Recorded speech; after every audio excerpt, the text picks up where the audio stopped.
I'm not here to tell you the same things that people always say in these videos. Set goals for yourself. Multitask and listen to a podcast on your way to work. Just do a little bit every day. They make it sound so f***ing easy, you know? I want to talk about the actual things that I do, the parts of my routine, the way that I think that has allowed me to come to speak a handful of languages as well as I do. Now, notice I didn't say fluently, because Lord knows, but as well as I do, I will say that. I can only speak for what I know. These habits literally saved my life as a language learner, a chaotic language learner with a full-time job, a social life, and hopes and dreams outside of language learning. How about that? If this is your first time here, welcome in. On my channel, I talk everything language learning, and if you're coming back, dude, we understand each other. All right. Now, friends, the first polyglot habit I'd like to pass on to you today is to speak every day or speak as often as you can. And I'm mentioning speaking specifically because I feel like in my experience as a language learner, confidence and skill in speaking has kind of trickled down into all the other language skills like reading, writing, listening, vocabulary. I feel like once I get good at speaking, all of that stuff kind of just falls into place. So I've always stressed speaking a ton. You guys know that. This does not mean that you need to have a class or a conversation every day. It doesn't even mean that you need to talk to another person every day. It could literally just be you talking to yourself, talking to your webcam, talking to your mirror. I don't know what you do. Just talk. Let the words come out of you, okay? And what I'd like to stress most here is that you can do this at any level. Like even if you're a beginner, for example, practice pronouncing the alphabet, practice pronouncing letter clusters. If you're an intermediate learner, try talking about your day for like 1 to 3 minutes. If you're an advanced learner, you can talk about current events. Whatever floats your boat, whatever is most suited to your level, just talk about it. Even by yourself, even just if it's on video, if it's with another person, if it's with an exchange partner. You gotta find a way because producing the language, honestly, for me, always proves to be like the most effective and important thing. Now, if you're looking for a way to get this habit going, but you don't quite know where to start, let me make a quick suggestion. You should do the Lingoda language sprint. I talk about Lingoda all the time, you guys already know, but if you're not familiar, Lingoda is an online language school that offers private and group classes in a handful of languages like German, Spanish, French, English, business English. It's such a modern, convenient concept for face-to-face language practice because it's all online, so you can do it anywhere, anytime. All you need is Wi-Fi and a good attitude, so don't bring your stank attitude to the Lingoda classes. Now, I specifically mentioned the sprints. So the language learning sprints that they offer, these are usually 2-month-long intensive learning challenges where you either do 30 classes in a month or 15 classes in a month. And I say usually 2 months long because right now they're doing a 30-day accelerated program, so that's a little bit more intense, hardcore. But here's the kicker with the sprints. So if you complete all the classes successfully and if you follow all the guidelines and like the rules to the challenge, you can either get 50% cash back, so you get half the money back that you put in to sign up for the sprint, or you can keep the habit going and get even more free classes. So whatever happens, if you complete the challenge successfully, it's such a win. The sprints are a lot of investment, it's a lot of commitment, but it's also a lot of reward if you complete it successfully. So if I were you, if I'm feeling brave and I want to finally start being consistent with my target language, I would do the sprints in a heartbeat. And I did actually. This summer I did the super sprint for French and I made a whole video about it a while ago if you want to see like my takeaways and my results. In my case specifically, I was prepping for the DALF C1 exam, so I wanted to do this sprint to kind of just expose myself to, I don't know, a lot of advanced vocab and topics, and it really helped. I passed, so yeah. Elise approved. Signups for the sprint are closing soon, but if you sign up now, you can get 30% off the whole thing because they have like a Black Friday discount going. And if you use my code SpeaksElise at the checkout, you can get an extra $25 off the whole shebang. So that's a lot of money. So I'm gonna leave a link for you guys down in the description if you want to get started with the Lingoda sprint, and let me know if you have any questions. Now let's talk about the actual things you should do when you sit down to study. A great thing to do to stay focused is at the beginning of your study session, make a focused to-do list for that session. Let's say that you're studying for an hour, okay? And you do an outline of all the things that you know you can accomplish in that hour. You say, you know, I'm gonna do flashcards for 20 minutes and then I'm going to read a news article. That'll probably take me 40 minutes. So it also takes a little bit of knowing like how long you take to do things, but you know,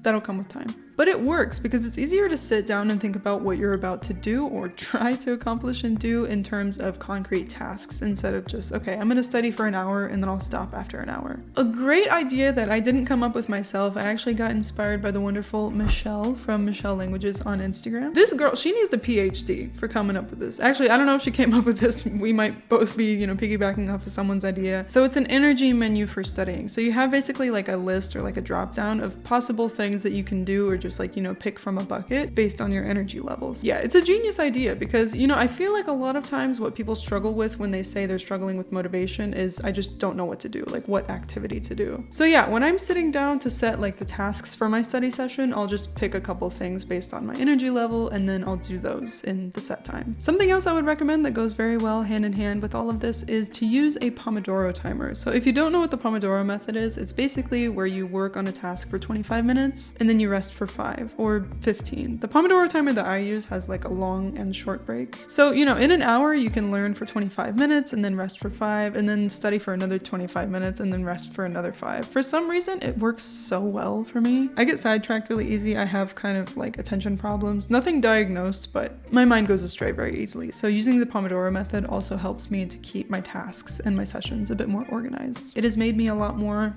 effective in what I do. So yes, in a nutshell, set intentions and make a to-do list for your study sessions. It's a simple thing, but it helps a lot. Next, okay, although what often tends to be the most exciting stuff in a language learning journey is the new, you have to also balance that with the old. So my next tip for you is to review old stuff as much as you learn new stuff. And on this topic, you might think I'm just referring to vocabulary since that's what everybody thinks of when they think review. People think like flashcards and spaced repetition, which we'll get to that, but this could apply to other things like grammar points or pronunciation, So an effective way that I put this into practice, the reviewing the old as I learn the new, is by implementing what's called comprehensible input. And I probably just triggered so many people by saying that because comprehensible input is like a religion in the language learning community, but I digress. It basically just means reading and listening to content that I understand anywhere from like 75 to 85% of, so most of it. That way I'm mostly reviewing things that I already know or have already seen, but I'm also coming into contact with a healthy bit of new content. So I'm like,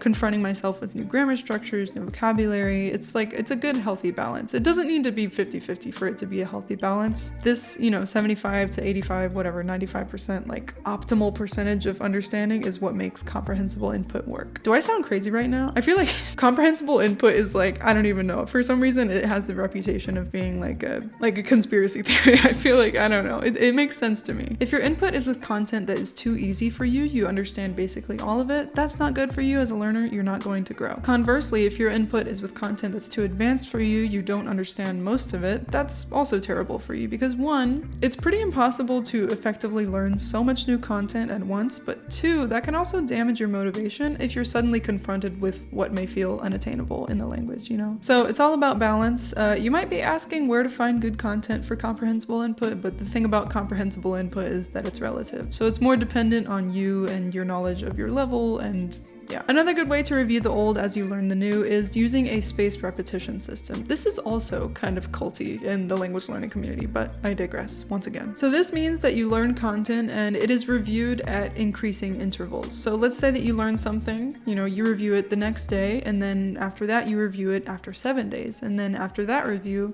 you review it after 16 days, and then after that review, you review it after 35 days. And the intervals just keep getting longer and longer. You review things at the moment where you're most likely to forget them. Science, okay? So if you can recall things after long intervals, you're also likely to remember them for longer intervals. It's the same idea as using like heavier and heavier weights at the gym, and like working your way up. And there are apps that work out spaced repetition for you, like a famous flashcard app that everybody swears by, even though it's not that aesthetically pleasing, they swear that like the algorithm in the SRS works, is Anki. But you can also just set this up yourself. Like if you keep track of what you learn in your notes or in your spreadsheet, and you keep track of when you're supposed to review things, you can also set up the system for yourself. Just do a little bit of research into spaced repetition and see how you can implement that. Set yourself up for success. Okay, further on the actual study session, a good thing to do is to associate your language study with a constant every time. What do I mean by a constant? That's a big word. I'm scared. Constants can mean a lot of different things for different people. For example, if you're a person that likes routine, you like to do the same things at the same time every single day, you could say, okay, at 9:30 every single morning, I'm gonna study my languages. Or at 1 p.m. after lunch every single day, I'm gonna study languages. If you want to associate it with an event, so you say after my morning tea or after my morning shower, I'm going to study languages. Or maybe, it's not the routine or the time, it's the place that's a constant. I only study at my desk or I only study at my kitchen table. Now that doesn't mean that you can only study at that one place. If you study at a cafe or at a park, that's a different thing. But the idea is if I'm home, this is where I'm going to study. It's good to pick a constant that makes sense for how your days already go though, don't overhaul your whole routine or your whole life just to make language study possible. Like, language study should fit ideally into what your life already is. That doesn't mean don't change anything. You know, if it's a small positive change, like starting to only work at your desk, that's good. Fine. But you know, drastic changes in your routine, saying things like, oh, I'm gonna wake up at 7 a.m. to study languages when you know that you don't really wake up until 10 a.m. Like, let's be real, okay? You just gotta know yourself with this kind of thing. And speaking of knowing yourself, that is the best polyglot habit in and of itself. Knowing yourself and knowing how you learn best. But what does that mean, okay? Let me paint some situations for you, both things that I've seen other language learners go through and some things that I've experienced myself. Using resources that make sense for your learning style. I've seen this a lot where people are disappointed with certain resources that other people seem to like flip about. If everyone greenlights a course, a book, but you try it and something about it is just not clicking for you, don't just continue to interact with the content like blindly, okay? You need to listen.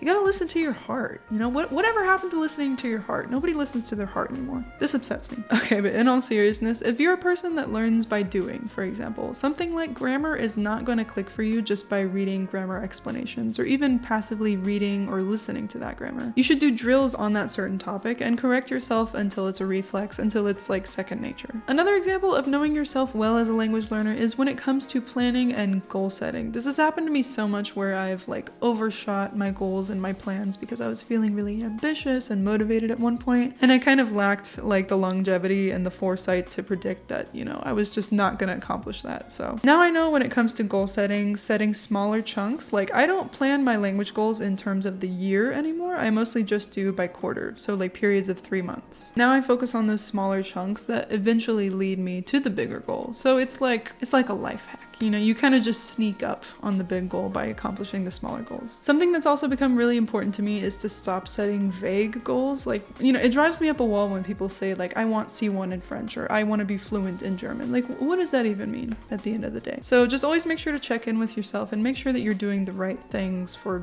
what you want to accomplish. Stay true to yourself, all right?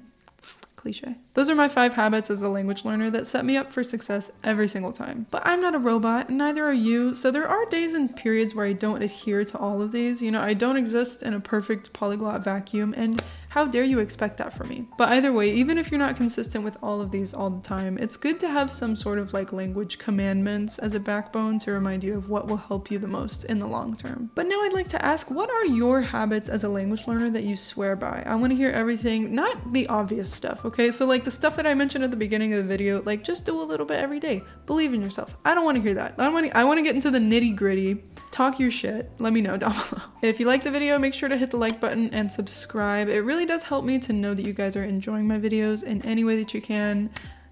Send me $1 billion. That might help as well. Hope you enjoyed the video. Happy studying and see you next time. Bye.